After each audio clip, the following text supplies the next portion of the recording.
Good morning, everyone. Welcome to the Polk County Board of Commissioners. It's March 2nd. All the commissioners are present. Extra agendas are on the back table. Looking for comments on this agenda. And for that, I'm going to turn this over to Commissioner Polk. Thank you so much, Chair. Excuse me.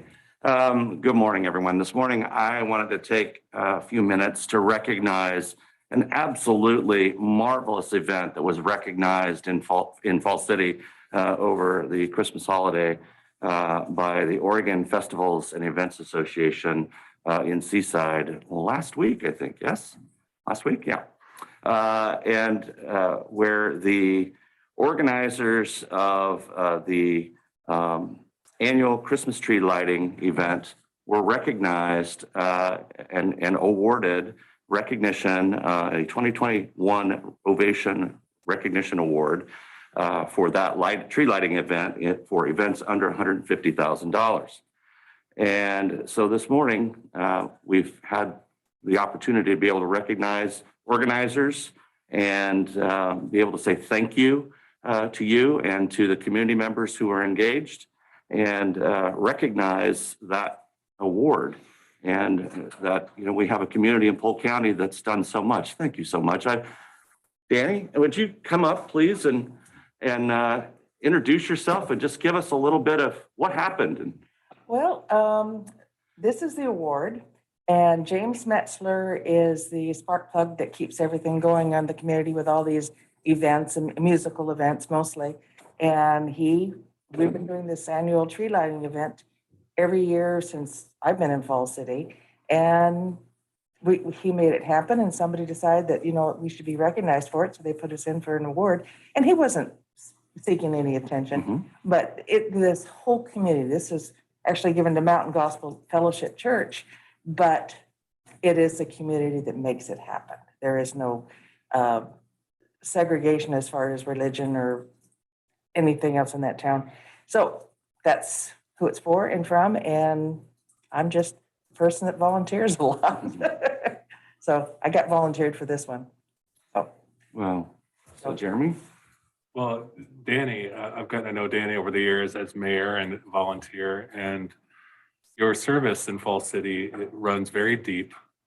And in terms of, you mentioned the word spark plug, you are a spark plug in many areas in Fall City. Thank you. So just to give people an idea, she serves on the Parks and Recs Board as secretary, correct? Actually, chairman. Chair, okay. Fall City Thrives, the new 501c3 that was formed. She's a founding board member for that. And through that, she organizes an annual plant sale fundraiser that generates wonderful money to be used in the community. You're also one of the main organizers for the weekly produce giveaway at Mountain Gospel. What am I missing? Church board. And you've been involved in all of the major events in Fall City, the Memorial Day Let Freedom Ring event, Fall City Pride, and the tree lighting. And you're just an incredible organizer and source of energy and love in the community. And I just so appreciate you. She's won national awards, and she doesn't do it for the awards either, but you're such a huge asset in Fall City and Polk County, and just so much appreciate your work and that work of this event. Like you said, everybody gets involved in the community, all walks of life. It's a really eclectic event, and it's wonderful that it's recognized. So thanks for coming today. Thank you. Thank you so much. Appreciate everything you guys do up there. And I'm going to give a shout out to my good friend Chelsea Metcalf Teal, who made certain that this was drawn to my attention, that Craig, you got to pay attention here. And I said, absolutely. Since I got that hit on Facebook. And so it's like, yes, absolutely. And my good friends Scott and Jill Ingalls run the OFEA. And so I have to get after them for not making sure I was aware of it because they didn't send me a note. So again, thank you so much for your indulgence today. And I just like that. Every community has their heroes, and it only takes one or two to excite things, to make things happen, but it takes those one or two special people. So thank you very much. Yeah, pretty awesome. So any other comments not on this agenda? Moving on, looking for approval of agenda. So move. Second. All those in favor, please say aye. Aye. Aye. Motion passes. Approval of minutes for February 23rd. So moved. Second. All those in favor, please say aye. Aye. Aye. Motion passes. And approval of consent calendar. So move. And second. All those in favor, please say aye. Aye. Aye. And we got public hearing, community development. So today we have Sydney Moeller, planning manager, and Austin McWiggins.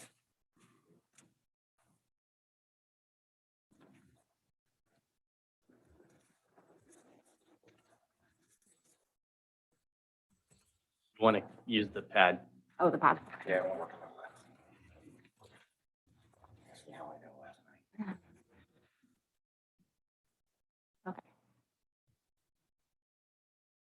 Good morning. I'm Sydney Mulder. I'm the planning manager for the Community Development Department. And today's public hearing is regarding legislative amendment 21-03, which is a proposal to change the text of Polk County zoning ordinance section 127.020G5. And this is a development standard for garages and parking areas within the suburban residential zoning district. So currently this development standard limits the capacity of private garages to store and protect no more than 3 motor vehicles. The proposed text amendment would eliminate this restriction for properties that are located outside of an urban growth boundary. There's not a similar limitation for other types of accessory residential structures, such as a shop that's entered through a man door. And other types of parking areas, such as a carport, also do not have this same limitation. So for this reason, currently staff evaluates the 3-car garage limitation based on the number of bay doors and whether or not the structure looks like a garage and could function like a garage. So the purpose of this criteria is to ensure that the residential character of the neighborhood is maintained and that it doesn't become dominated by garage structures. The proposed text amendment would remove the 3-car private garage limitation for properties outside of an urban growth boundary.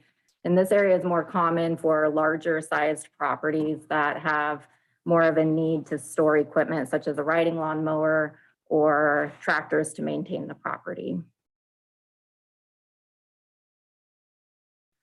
The applicable criteria for a legislative text amendment can be found in Polk County zoning ordinance sections 111.215C and 115.060. In the staff report that was provided to the board, there's findings to demonstrate how the proposed amendment would comply with these criteria. On January 25th, 2022, the Planning Commission conducted a public hearing and received testimony regarding this matter. At the hearing, the Planning Commission recommended to the Board of Commissioners to adopt the proposed amendments. After conducting a public hearing, staff recommends that the Board of Commissioners adopt the proposed Polk County zoning ordinance text amendments and associated findings, which are included in attachment A of the staff report, as recommended by the Planning Commission.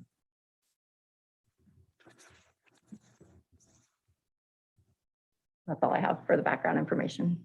Okay. Is there any open public comment?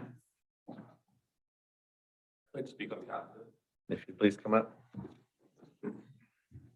Give us your name and address. Sure. Can you sign in as well, please? You don't have to do it right now, but at some point, just so we have your name for the record. My name is Jordan Winters. My address is 3560 Sunrise View Lane Northwest in Salem, 97304, and I am the applicant of legislative amendment 21-03. First, I'd like to thank the Planning Commission for recommending approval, as well as Sydney and Austin, who have been so supportive of the proposed amendment and helped guide me, my Sherpa, in getting this through the process. I think that the language that I have proposed with the assistance of Polk County is a very pragmatic and practical way to approach this issue. And frankly, if you've sat on these commissions, you've probably been through more than one major variance of people that own acreage that simply want to build a shop and put a garage door. And it seems a bit onerous to ask individuals to do so. For example, I own 86,000 square feet of property. I have a 3,000 square foot house on it. It does not seem unreasonable or incompatible with surrounding uses to have a shop, which I can do. and also add garage doors to it. So I'd like to once again just express my public support of the legislative amendment.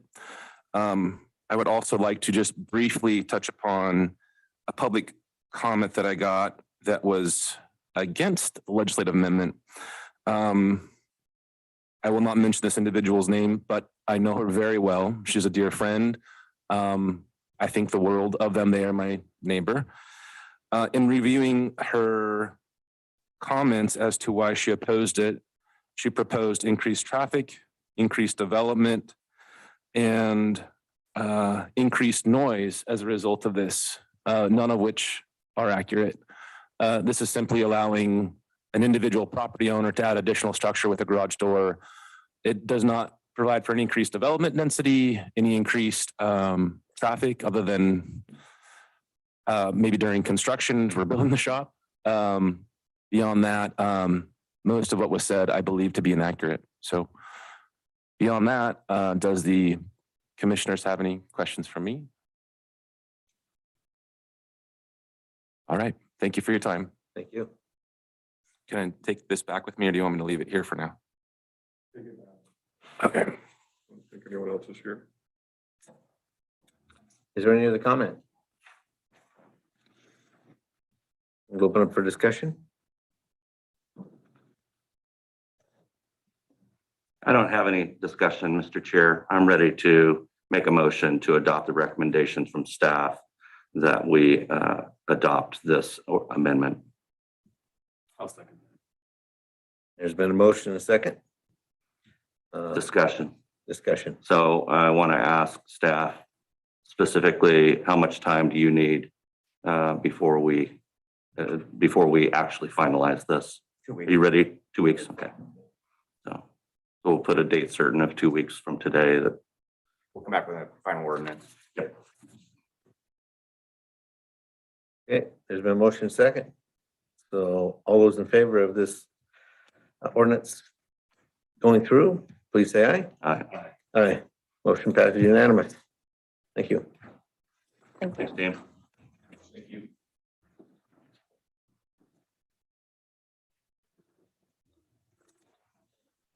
And next up, do we have a need for executive session today, sir? You got a reclass. Oh, reclassification. I am sorry. Mr. Matt Hawkins. Is my class in there? It's in the folder. Okay. Let me pull it open again. Good morning. Yes, I'm here to request a reclassification for, this is specific for Eric Godding up in the assessor's office. Eric is currently an appraiser 2. We're requesting that he be reclassified to an appraiser 3. He's taking on the commercial appraiser and data analyst duties that typically reside within the appraiser 3 position. So this request has been made by our assessor, Ms. Patuan. And if this was approved, it would be effective March 1st and would have approximately a fiscal impact of $4,000 to include first contributions if it was for a 12-month period. I'm good with it. Good. All right, thank you. Thank you. Now let's try that again. Do we have a need for executive session today? Yes, sir. The board will meet in executive session pursuant to ORS 192-660 sub 2D to conduct deliberations with persons designated by the governing body to carry on labor negotiations.